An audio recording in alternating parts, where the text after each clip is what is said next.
এই যুগের নারী কেন শিল্পী হয়েছে? পর্দা ফরজ আল্লাহ কোরআনে বলেছে।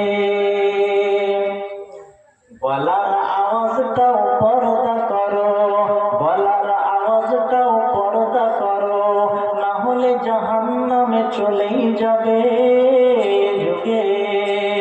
এই যুগের নারী কেন শিল্পী হয়েছে? পর্দা ফরজ আল্লাহ কোরআনে বলেছে। লিপস্টিকের কি বাহার দেখো, বুরখা পরে তবু আটো সাটো। লিপস্টিকের কি বাহার দেখো, বুরখা পরে তবু আটো সাটো।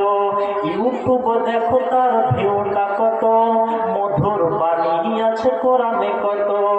এমন ভাবে যারা গাজাল ছাড়ে, এমন ভাবে যারা গাজাল ছাড়ে, হিসাব দিতেই হবে কঠিন ভাবে। এই যুগের নারী কেন শিল্পী হয়েছে? পর্দা ফরজ আল্লাহ কোরআনে বলেছে। বয়স কারো দেখো 19-20, ভাবখানা নাই দেখো যেন হয় ছড়ি। বয়স কারো দেখো 19-20, ভাবখানা নাই দেখো যেন ছড়ি। স্বামী সংসার ছেড়ে ইনকাম করে, স্বামী সংসার ছেড়ে বাইরে বেরিয়ে গাজাল গিয়ে টাকা ইনকাম করে।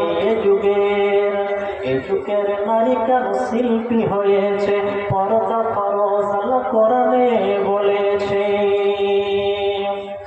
মুখের হিসাব খুলে মঞ্চে উঠে গাজাল গিয়ে কত নাম হয়েছে।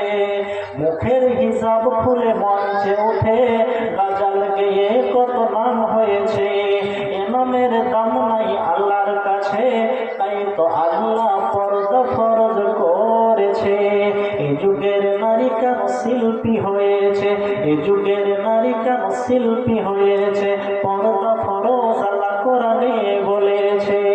বলার আওয়াজটাও পর্দা করো, বলার আওয়াজটাও পর্দা করো, না হলে জাহান্নামে চলেই যাবে। এই যুগের নারী কেন শিল্পী হয়েছে? পর্দা ফরজ আল্লাহ কোরআনে বলেছে।